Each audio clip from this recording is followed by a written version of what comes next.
Morning, Puleng. How are you? Thank you so much, Steve. And I want us to dive right into it. Earlier on, I was talking about the idea of a business that can afford to stand their ground, in relation to their competitors. But also, budget is a relative concept, depending on what you're trying to sell, what your competitors are doing. But at VPS, you're saying that you are affording businesses, the service at a fraction of a price in terms of cloud hosting. Tell us a bit about what you do before we talk about the concept of affordability.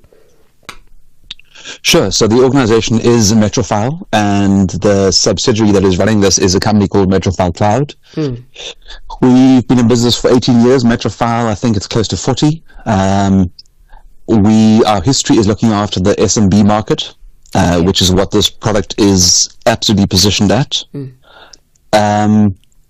We've provided online backups for years, cybersecurity, and then this is the critical missing piece for the SME market, which is specifically hosting, but in a private cloud, the Metrofile private cloud, excuse me. Yes. It's early.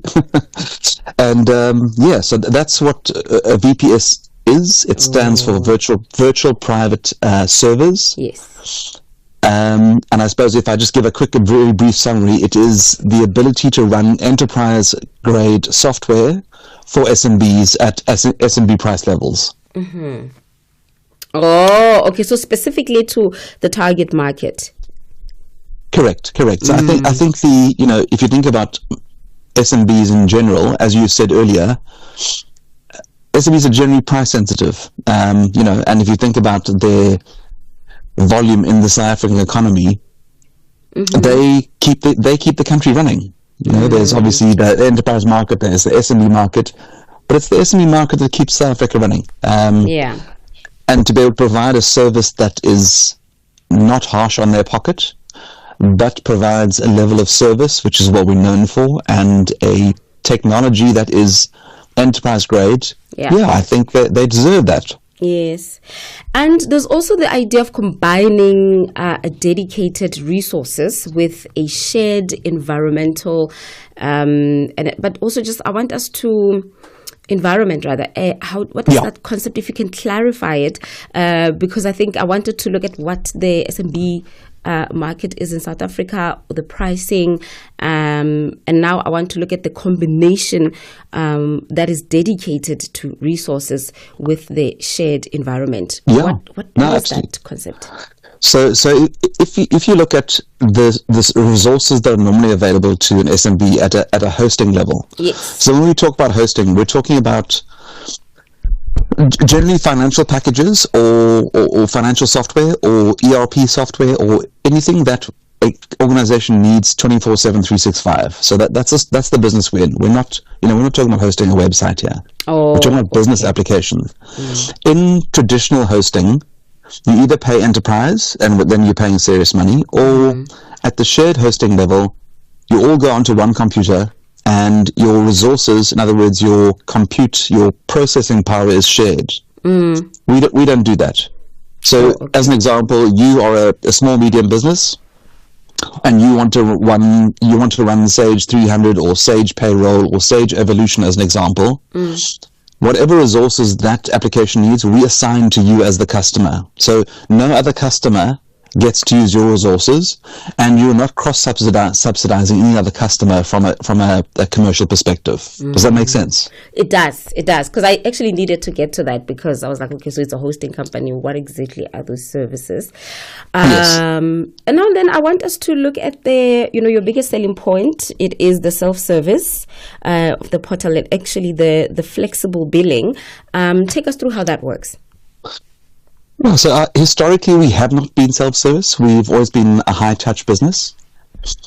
But what seems to be coming from the market, and I think this is specifically down to the public cloud providers' influence in the market, is organizations and customers who want to control their own systems. So we provide, as you've correctly said, a self-service portal. That being said, if an organization doesn't want to do that, we can still help them. That's what we've been in business for, and that's what our reputation has been for 18 years. Oh, okay. Your second question was? No, I wanted you to explain the self-service as well as the flexible billing. Yeah, so we've taken, I wouldn't say a novel approach, but for the last 18 years, we've never tied people into organizations, into contracts. If you want to do business with us, it's month to month.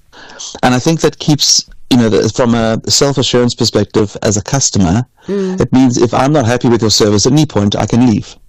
And I think that gives them, especially like the SMB market, assurance that we're going to do whatever it takes to ensure that they don't leave next month. That keeps us on our toes, that keeps us honest. And I think that, if you think about the precursor to the SaaS model, that's what it is. It's the ability to leave, or the right to leave, if the service provider isn't providing good service. So I wonder, we're not experiencing it as much as we did before. Maybe it's where I am based in the city. Things like load shedding. I want to look at the role that things like load shedding as well as network instability play, and how South African businesses should actually approach hosting. We are not really experiencing that as much of recent in Johannesburg. Sure.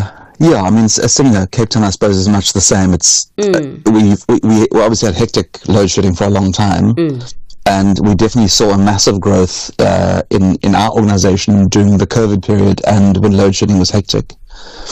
You're right, but I think the point behind outsourcing something like this is that it allows an organization to do what they actually should be doing, i.e. managing their business. If you spend your time, especially as an SMB, looking after servers, that means you're not looking after your customers. So let's assume load shedding is a factor. Let's assume price is a factor. Let's assume COVID or some pandemic is a factor. Yeah. All of those detract from your customers. It makes logical sense to outsource non-core services and products to a service provider like ourselves. That's what makes sense in my head anyway. And I want us to look at then where people then can get in touch, because I think we have kind of touched on the key points in terms of what sets you apart. If they have specific questions based on their businesses and based on, I'm sure they would like to make proposals based on how much they can afford, because you are focusing specifically on small to medium businesses. Where can people go and check all of this specific information out? Absolutely. You can go to our Metrofile corporate or enterprise site, metrofile.com /cloud. All the details are there. Otherwise, just do a Google search for Metrofile Cloud and we'll pop up. Okay. Drop us an email, drop us a WhatsApp, phone us. Either way, we'll take care of you. All right. Thank you so much for taking time to chat to us this morning. Have a lovely day. Okay. And that's how we conclude our conversation this morning with Steve Porter, from Metrofile. And we're talking about hosting, the needs of small to medium businesses in terms of getting a reliable cloud hosting company. It's quite a lot of jargon there, but people that are in that space, I think we're constantly as well evolving and learning, because innovation happens every single time.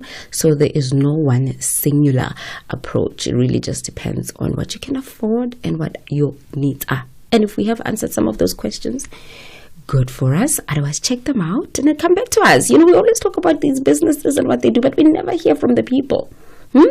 Does it always just equal the conversation that happens here on the show? We'd also like to hear from you guys. It is Techafrica. Every single Sunday, we have this tech conversation without doubt. Plenty more coming your way for 3 hours, but we still have to tackle the first hour of the show at Channel Africa #1. That's where you can catch everything that is happening in studio. Also look forward to 10 o'clock as well. That information, you can actually catch it on X right now in terms of what you can expect in the second hour of the show. Get the news, music, and lifestyle of Africa on Channel Africa, the African perspective.